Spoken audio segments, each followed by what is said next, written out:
Good evening and welcome to our Thursday night. It's a nighttime show this time, Nash. Our night life here on Inside Texas. We appreciate you being with us, Nash. How you doing, brother man? Doing good, man. Doing good. Another day, another dollar. Another day, another dollar, as said there by Nash. And speaking of another dollar, that'll get you an Inside Texas subscription right now. If you're a new member, you'll get half off after that subscription runs out. You got all the great stuff. I mean, Justin and Charlie have been killing it over there with the recruiting news. You're going to have more of that coming. And then, of course, you got all the fine works from the other IT members. Got Chris Bennett checking in. He's on Pacific time. So I think Chris got a little better attendance record when we have these later shows. I don't know if he's able to do those 4:30s. So good to see you here, Mr. Bennett. Nash and I are just going to chop it up, talk a little bit about where Texas was a year ago as far as skill position talent and kind of where they stand now. Obviously, a lot of the same guys still in the fold in the receiver room, but just kind of the progress that they've made and what maybe some of the differences that they'll have, as far as their involvement goes in this offense in 2026. But no, hey, throw a like on the video if y'all don't mind. We appreciate you being here. And don't forget, $1 gets you a new subscription to Inside Texas if you're a new member there. So, all right, Nash, again, and no worries, man. Glad you got family in time. It's, family in town. It's summertime, and I feel like everybody's got, moving around doing those summer things. But enjoyed that time, brother, man. Special stuff. But Nash, reverting back to a year ago, felt like a lot of confidence in this Texas offense, and of course, in the Texas program in general. And I'm not saying my confidence has wavered or anything like that, but we were all a little bit of blindsided, by the way this offense got out there and performed. And it wasn't just from an offensive line perspective. It wasn't just from a quarterback perspective. You can't even say it was simply from a running back perspective. Receivers struggled early on, came into the season a little bit banged up. Obviously, the offensive line struggled. Let's talk about it, Nash. Where does Texas, in your opinion, let's start with the room skill talent, right? Let's start in the running back room, brother. A room last year I was very high on in Christian Clark and his potential ability to add to that room. You had Jared Gibson, it's kind of led by Trey Wisner there. Um, was it necessarily that things went bad, for those guys in particular, Nash? Was it just a compliment, the combination of a struggling quarterback, a struggling wide receiver core, obviously, clearly a struggling offensive line? What was it that went wrong, I guess, in the Texas running back game from your perspective last year? And then, what did Texas and Sark do to improve that room? I mean, it's a little bit on the offensive line, but at the end of the day, when you got Arch Manning running out there, and like he was the leading rusher for Texas last year. It felt like that when we needed a big run, we're having to call Arch's name, uh, to carry the ball. I mean, he had 80 carries to Quintravian Wisner getting 130. It just Wisner had 4.7 yards per attempt. That's not bad, right? But for what we've had at Texas, the Bijan Robinson, Roshan Johnson, even I think Wisner's year before, uh, doing that real quick, I think that was actually even better than this last year. It didn't meet the standard that we have, and especially the standard that Steve Sarkisian has. Yeah, Wisner ran for 1,060 yards the year before. Still same, 4.7 yards per attempt, less attempts, but I think that the attempts you have to factor in like the fact that he had less attempts. There was less confidence in his ability to go out there and get first downs when we need it. Because I mean, like as much as we want to blame the offensive line, right? Like I remember the Ohio State game. There's times where there's plays that are blocked for some really really good runs, and we just didn't get it. The explosiveness was not there. That's well said, man. Again, definitely offensive line play factors into the run game and its success. But like you just said there as well, when there's opportunities on the table, we didn't really take advantage of that last year. We ran for 160 in the Ohio State game. one of the better games the offensive line played. And it makes sense. You have a long time to prepare for that game. Ohio State has a lot of turnover and new faces on that defensive line. You have a new defensive coordinator. At the time, everybody was very concerned about Texas and their ability to stretch the field. Obviously, weren't great at that early in the season. It got better later down the year, but and so they were going to give up some room. Ohio State was going to concede some yards and on the ground, and they can force Texas to execute in the red zone. Dude, if like you said, in years past, I mean, you can go back years and years and years in Texas football history, and if you were to put one of those backs in the backfield for that game, we just weren't able to make anybody miss in the second and third level between Baxter, Wisner, in that game. You know what I mean? It was like whatever the offensive block, if they blocked it for 5 yards, we picked up five. If they blocked it for 6.25 yards, we picked up 6.25 yards. It was just there was just nothing that you've seen again, like we talked about the home run potential, or even just making guys miss. That simple, helping out a struggling offense. You didn't see that early in the season. I loved Christian Clark's one cut ability, side to side. I mean, he's got a really good first step off of his cuts. We saw some of that explosiveness in the Michigan game early in the season. I think we saw a lot of indecisiveness from him. Trey, I think, is obviously like bleeds burn orange, but there's still limitations to him, as a running back. What were you about to say, Nash? I mean, I think that when you're looking at it, there's nothing better than looking at the breakaway yardage. Bijan Robinson, his last year, 38.6%. Roshan Johnson, 39.6%. Roshan had 9. And so breakaway yardage, what that is that's runs of 15 yards or more. This last year, Quintravian Wisner, and the year before wasn't really that far off from this last year. But Trey Wisner, he's out there 27.1. It's just it wasn't enough. I mean, we only had six runs of 15 yards or more. He only had 13 runs of 10 yards or more. And how many of those were in the Oklahoma and A&M games? Like genuinely, actually, like not even 1 second on that. But yeah, I'm like so Oklahoma and A&M, Oklahoma 1 10-yard run, A&M six 10-yard runs.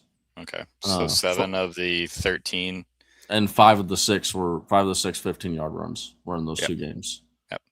So I mean, it's just, and I specific. A lot of people can probably remember the exact, well, there was a couple runs, obviously looking at 15-yard runs. There were multiple times. I mean, honestly, if we got the guy that, just calling it how it is, if Raleek Brown has the same plays happen,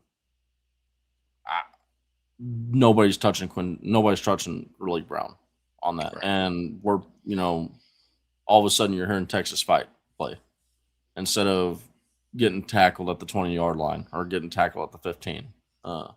Granted, still a really big run, right? Right. But there's a difference of when you put the ball in the end zone. And I think that another thing too is like we didn't have the enforcer out of the running back room. We didn't have the pounder. I mean, Trey Wisner was not going to serve the breakaway guy, right? He's a really, really good football player is what he is. Like that's his calling card. Yep. He's not this guy that's going to out athlete guys, but he's also not this big body that's going to go out there and bowl guys over. If you look at the guys that we did have that were going to play in that role, like a Jarrett Gibson, they had too many he had fumble issues. Right. And if we've seen one thing from Steve Sarkisian, he does not care how talented you are. Yep. Look at Jaden Blue. You are going to see your play time diminished because of if you fumble the football. Yeah, and I mean, with that said, Jaden, who still had fumble issues, clearly, we talk about, college football playoff fumbles. You talk about, he had some fumbles in some tough spots. But dude, when you have the ability to be as electric as he does, to come out of the backfield in both the running game and the passing game, go back to Clemson and DKR, and the imprint he had on that game, go to Ohio State in the college football playoffs a few weeks later at the Cotton Bowl. Nash, we saw both of those scores from Jaden Blue in person. Like, it's a really good Ohio State defense. And it took a really, really good, athlete coming out of the backfield, that, with a little bit of a unique skill set. So I like that Sark went and found guys that not like saying he's out there looking for blue clones, but that, hey, fit the system and can get out there and win. And everybody likes to give Sark mess. Always just going to try to out athlete you. Just going to try to have his athletes outperform yours in space. Where I come from, like that's pretty much football. You know what I mean? At the end of the day, you're going to have really good scheme on both sides. It's going to come down to the athletes on the field. And again, so happy to see the type of back that Sark went after with Raleek Brown, who also can come out of the backfield, has home run potential. He's big, he's strong, he can make guys miss. Talked to my guy GJ Kenny a lot about Raleek Brown a couple of weeks ago, and he was like, I did not want to have to play that guy again this coming season. They got enough of Raleek Brown last year when they traveled out to Tempe and battled Arizona State. I'm a big fan, man. And again, you mentioned not really having the hammer. You don't have the rhino. I think Jared Gibson's body was still like a year away from potentially being that type of back. We thought Cedric Baxter maybe, potentially could be the guy that picked up the hard yards. And that's been my qualm with this Texas offense in the last couple of seasons is, man, we just don't have the guys or the offensive line, rather, or the combination of both, to win those 3rd and 2s, those 4th and 1s on a consistent, just consistently. And it cost us against Ohio State. We're having to be not gimmicky. I'm not saying a halfback sweep is gimmicky from the 2-yard line, but I'd like to just line up Nash and just run through somebody. You know what I mean? We had I that. think Steve Sarkisian wants to. Of course. You saw that in 2023 versus Alabama. And you saw Alabama teams under Steve Sarkisian's, they lined up and ran through people. He had a little bit of a double hammer package with John Robinson, who at the college level was not scared to lower his shoulder. And then you got tired of chasing and dealing with Bajan, tackling that guy. Well, here comes Roshan Johnson. Good luck. Who I think Roshan Johnson is going to be one of those players that I think that he's going to get his name's going to get lost as the years go on. But I mean, that dude, I really do. Now, it's like kind of a double-edged sword because we had Jonathan Brooks the next year, right? I think that if Roshan Johnson came back and was the feature back himself, he like his. One of the things I was going to point out here is how broken tackles plus missed tackles attempt percent, the rate of broken tackles and missed tackles forced. That's one of the things that you notice with all the running backs that Texas has had that have been really, really good.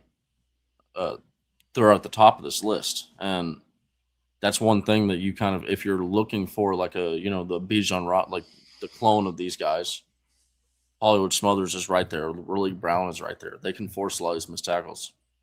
Roshan Johnson, I think that, man, he got lucky to find himself into the running back room with how all the injuries happened and all that stuff going on. But man, that dude is a really, really good running back, and I think that like it's unfortunate that he's had the issues with concussions because I actually do think he would have had a pretty decent NFL career without the concussions. But to what I was saying about the missed tackles, 2021 Bijan Robinson 36.4 missed tackle percent.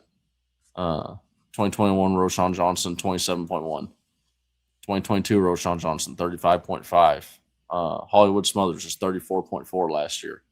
Bijan Robinson 32.2 in his 2022 season. Raleek Brown 29.2. Jonathan Brooks 27.4%. I mean, so you're seeing a lot of that. And then the last year that we had with Contrarian Wisner was 25.2. But I think that you can clearly see it, like that 2% is going to end up mattering in a good amount of runs. Like when you start looking at 100 runs or something like that. But it's just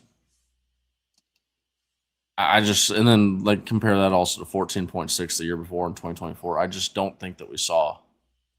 I think we're seeing another level of athlete because I'm already starting to do the Raleek Brown and Hollywood Smothers every play videos.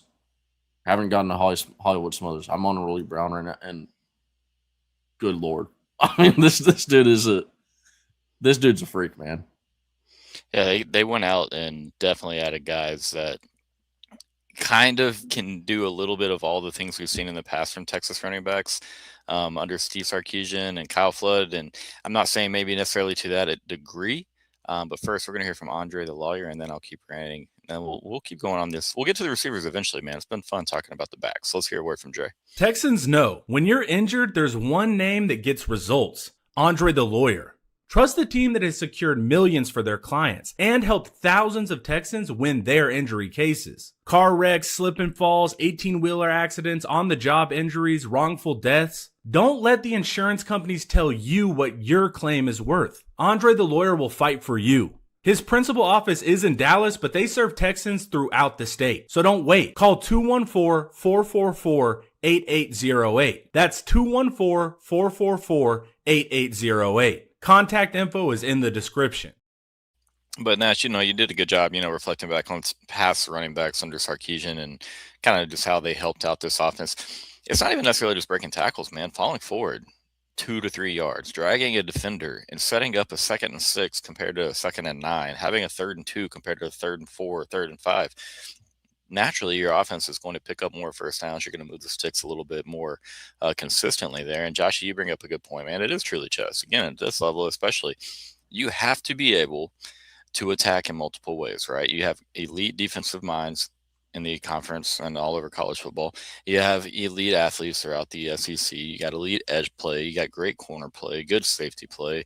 Again, going program to program, that's going to vary on who has what, but you have to. And so that's what I was so impressed about. If you've watched Inside Texas or any of my shows, I talked about, it's like just checking boxes, and he did such a good job checking boxes throughout the offseason. I think with obviously the defensive coordinator change, I think that's a great box that he checked. You have to have a guy that can go extend the field and win a 50-50 ball 40, 45 yards down the field against a good college football defense. That's just how it's going to have to be sometimes. A guy that can go up in the red zone and go over a guy. So immediately, we're obviously and clearly we're talking about a Cam Coleman. So like just having the the knowledge of if you're a defensive coordinator, I have to pay maybe a little extra attention to this guy. He can beat me on a comeback route, he can beat me on a slant, or they can simply throw a back shoulder fade or just throw the ball up in the back corner of the end zone and they can beat me. That is a huge win for Texas. Okay, so they can beat you over the top. We've seen Ryan we go extend, catch balls down the field. We know that Dede McCutcheon, Khalil Lockett, if they're involved, they can extend the field as well. We've seen them do so. You talk about underneath. Okay, Texas has got to be better there, Nash. And that's another thing with kind of like the offensive line play. Expect Arch to be better. I expect the O-line to be better. How much better is he going to get with this just mechanics, with his reads, and just obviously making the throws in that short game, the quick game. We saw times he made good throws. Well, what happened, Nash? Ryan Wingo had a few drops on some short concepts. So they are going to have to all marry that together, okay? And then all of a sudden, if they do, which you would have to assume they put a ton of work in, right? They can hit you over the top. They can play the underneath game, the quick game. But then also Texas has added 2 running backs where, like Josh is saying, like, hey, all of a sudden, like at times, like you can't just play an umbrella defense against Texas. Like you're going to have to pick a down or 2 a series or more to be aggressive. You know what I mean? And so I think Sark did a really good job at looking at this offense and dissecting this offense and thinking, okay, well, offensive line struggled, but in games that they performed well, we didn't necessarily hit home runs from the running back position. So I'll go out and add Raleek Brown. Oh, you know what? I'm going to add Hollywood Smothers too, just to make sure. Okay, have a little bit of a tougher option between the tackles. Wide receiver, Nash. Let's talk about where Wingo and Emmett Mosley are from a year ago coming into now. Does it concern you any with the offseason injury stuff and missing a little bit of spring action, being, limited in their participation? Does that give you any pause or concern for the upside of this offense? Not really. I think that ultimately wide receiver is one of these things that if you're talented, like if you're a talented wide receiver, it kind of feels like riding a bike. You just I know it's getting way oversimplified, but it does feel like just go out there, run your route, and go out there and catch the football. Now there is going to be a little bit of a period where you're getting back to catching the football, but I think it would be more of an issue if they were missing fall camp, right, as opposed to a spring camp. I don't think missing spring is really going to be that big of a deal, and you could honestly say, hey, not having these guys in the spring, that allows some of these other guys that are going to be more depth role players. They get to focus and hone in more on, practicing their craft and actually learning to be in the right place, because I mean that's a massive thing for Steve Sarkisian and his offense. If you're not in the right place, you're just not going to get on the field. So I mean, like a guy like Kalik Lockett, like I think that him getting to practice a lot more in the offseason, in the spring, that could actually end up benefiting Texas, later on if we do need to go towards him, as opposed to maybe Cam Coleman and Ryan Wingo just got a lot of the targets in practice. I do think that that's one area that could wind up being a positive, but yeah, overall, I'm not overly concerned, because I think that ultimately at the wide receiver position, dudes are going to be dudes. I mean, you've seen it with NFL wide receivers; they'll hold out, they get their contract, and then on the field, boom, they're just right back at it. Like I don't know if Pickens is the right one, but I think Pickens' situation might mirror this. I mean, I hope you're right, man. I do have a little bit of concern, like with Mosley in general, because he missed the first 4 games last year. Didn't come back until that unfortunate Florida loss last year, I believe. Yep. He looked good. He's really reliable. I just, I'm going to make sure that the rapport, the connection with him and Arch is as strong as it can be. And I say the same thing for him and Wingo. Obviously, they've had more time together, but yeah, I mean, again, I try to cherry pick what I think could go wrong with this team. Obviously, the schedule is really difficult. You're going to play in probably be playing some close games. And so that's just one thing that my mind goes to. It's like, how does that connection work? I kind of agree with you on that, Josh. I don't kind of agree. I definitely agree. It's about timing. Of course, you got to have connection. You got to have that timing down. Ball being a foot here or there, is a huge difference. And so excited to see how it all looks. Hopefully, Nash, I hope you're right on that, man. They just come out humming like, kind of like we didn't even see last year at times. But there we go. I think we all just got the same notification there. But yeah, so I think, again, between the wide receiver position, you talk about the growth of Kalik Lockett, who did miss some time in the spring, but showed flashes last year that he can be trusted. He can be dependable. Same for Day McCutcheon. So that wide receiver group, man, I'm really curious as to how Sark handles the rotation and the playing time, especially early in the season. How much are these younger guys getting into the rotation early in the season? Because obviously you got Texas State and Kenny week 1, and then it gets really, really serious in week 2. You get UTSA, and then it gets really, really serious for a long time after that. So you gotta have to find guys that are dependable, guys that, I feel like you can hold on to the football. And obviously we know who those guys are. But I think these young pups, man, have definitely made a claim to get their time on the field, as you're kind of saying there. Tight end room, I don't think that we necessarily have a passing threat the way that we've had in the past couple of seasons or several seasons under Sarkisian. And yeah, Josh, yeah, that's my thing too. It's like, I think we definitely see some Jermaine Bishop on offense. That's another factor that it's hard to really have a gauge on how much. You can't tell what you haven't seen. You never know how it's going to translate to the college game. Because you know what I'd be doing? I'll be honest with you. I'd be out here telling the streets, oh, we got him playing defense, which again, that's what we're reporting over at Inside Texas. Man, I'd have the biggest secret plan. That dude is electric. I would have at minimum maybe 2 to 3 touches locked in for him against Ohio State. He's playing defense. Yeah, he's not lining up on offense at all. So yeah, excited to see Jermaine for sure. But Nash, I was just saying, I don't think we have the tight end threat as far as in the passing game. I think we might be better overall as tight end in the blocking department that maybe the best we've been under Sarkisian. But it worries me. I love tight ends, man. That's my favorite position in literally all of sports. So is that an issue? Can Texas, I mean, it's not like Arch was really, targeting Jack injuries the way that we saw Quinn Ewers and Sarkisian target, JT Sanders and Gunnar Helm, obviously, who had a huge breakout year his last year in Burnt Orange. Does that concern you at all, man? Do we need to have the tight end really involved, or are you happy with the lot we have and, kind of where they're at in their progression?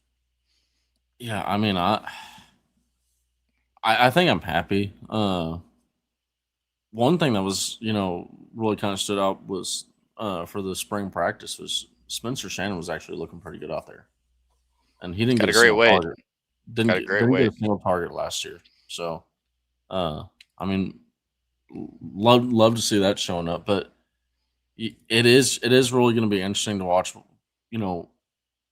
does Arch Manning actually go out there and target the tight end? Because like it, I mean, me and you were really, really high on Jack injuries last year, and it felt like he was open a lot more than he was a lot more often than he like got it targeted for. Arch Manning just didn't really target the tight ends, and maybe that's him being younger. But to your point about Quinn Ewers, I think that you saw more like Quinn was more thoughtful about getting the ball to the tight end. I think that he really appreciated having that outlet. I think that when you're looking at Masunis, he's a really really good outlet guy. If you he's not going to be a guy that's going to be a downfield threat. I think if anybody's going to be a downfield threat, it's going to be Nick Townsend. Just his athletic ability, but I don't know, man. It's definitely not the Gunnar Helm, Jatavian Sanders tight end room that we've had before. But I'm not sure if you can put this on here. But the interesting, come on, here we are. Okay. The interesting thing about like this, a lot of people always like. I mean, we've talked about it before. Arch Manning, like how much different is he than Quinn Ewers? As far as the target depth goes, they're pretty similar, right? Yeah. I think that's going to make a lot of sense when you're going out of the same coach's playbook and you're operating a lot of the same plays. So these are going to start to look really, really similar. But to me, I think like the main difference is that 5 to 10 yard and 10 to 15 yard area is basically flipped for Quinn Ewers and Arch Manning. And then Arch Manning, of course, you see over here, he's got this stuff that Quinn Ewers just wasn't able to get to, Right. His arm talent. And I think that I really do, from watching Cam Coleman, I think these are the throws that you're going to start to see a lot more of this year. So I don't know how much we're going to be relying on the, tight ends to go out there and, be legitimate offensive threats. But I think it's going to be one of these deals where, like a Spencer Shannon, they're sneaky threats, right? They're able to slip out there. They're able to, they're really, really good blockers. But, they're just going to kill you every now and then. Just with like a, 15-yard gain or something like that. I think that that's really all we're going to be seeing out of the Texas tight end room this year. I'd love to be wrong.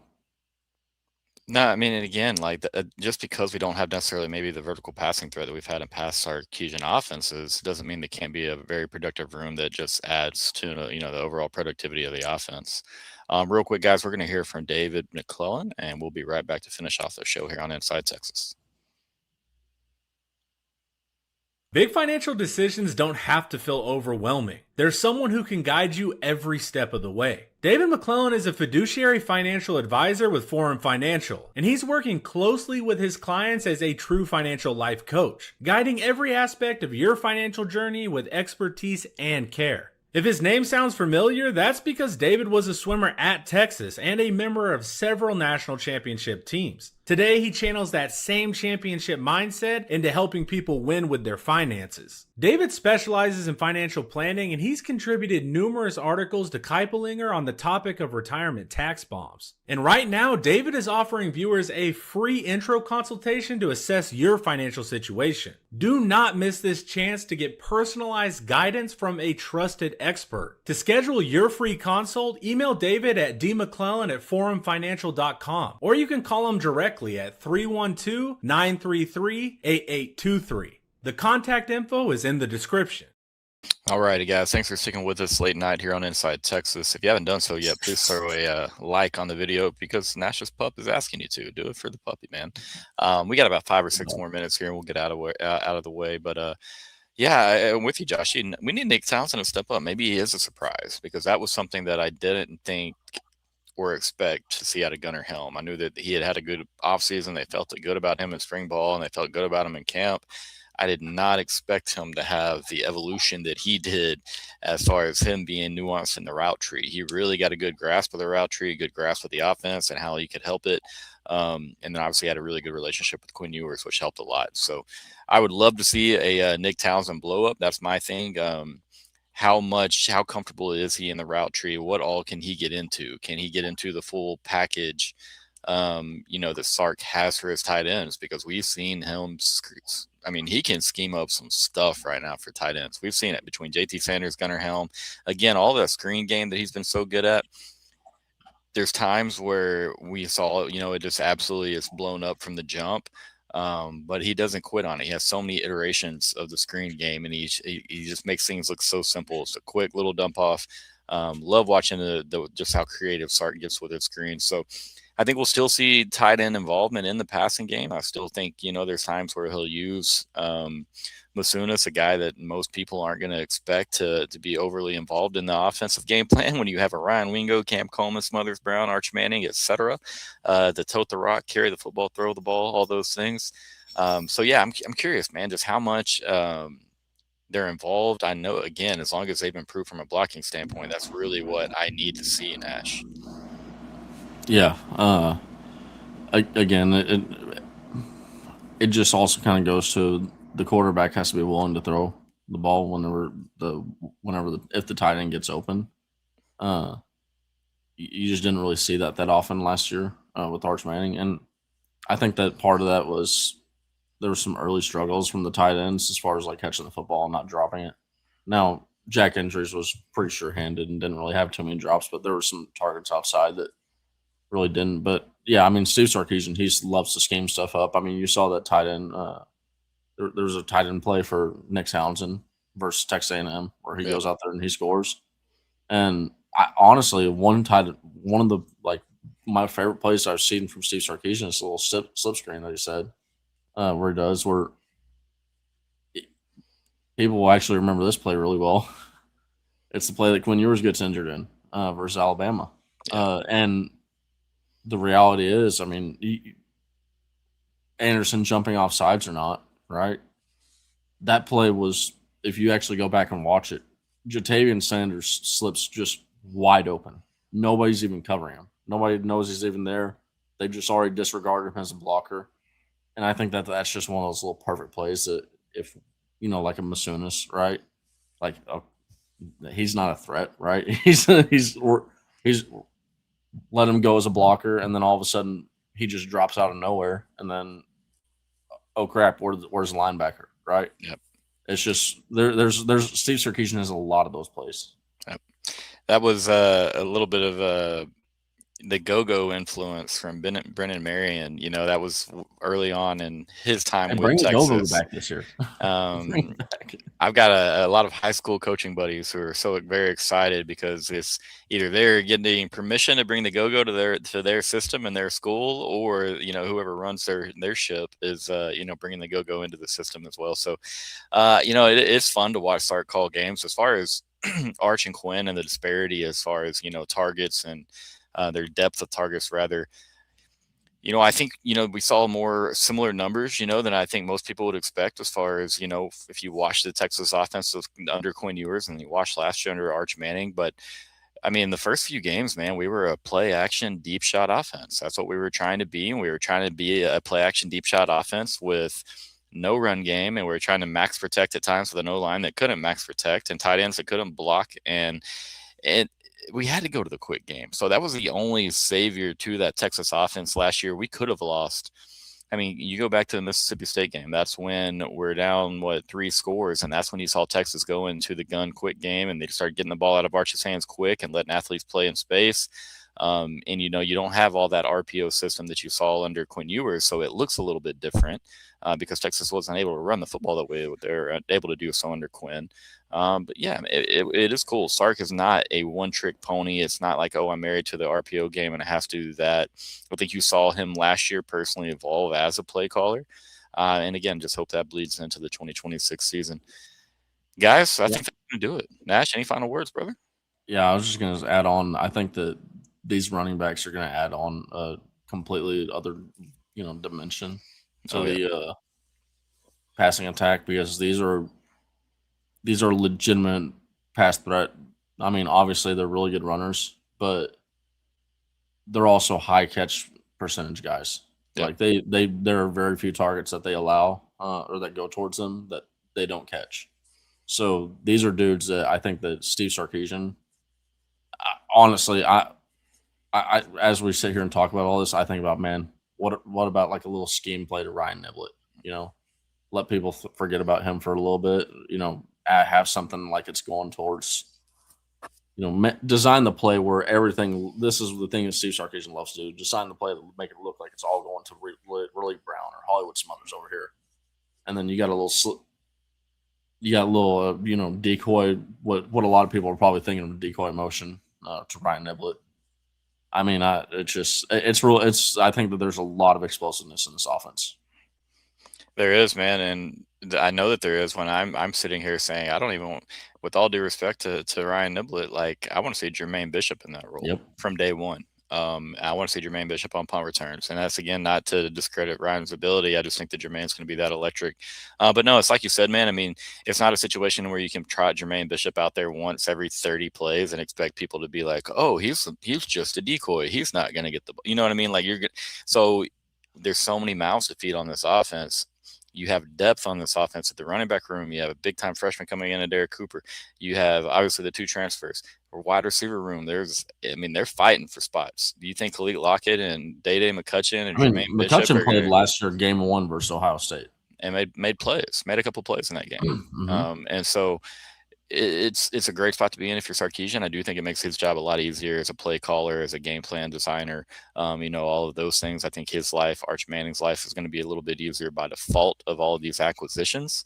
But yeah, man, it's going to be exciting. I'm excited to see how it all shakes out, man, because again, we expect it to look good. We expect it to go well. But then again, you've got Ohio State, you've got Neyland Stadium, you've got Death Valley, Kyle Field, Red River. You got a lot of fun matchups that we're going to find out exactly how good Texas is. And we'll do so pretty early there in the season, Nash. But we appreciate it, guys. We really we love you guys. Thanks for watching Inside Texas. Again, throw a like on the video if you haven't done so yet.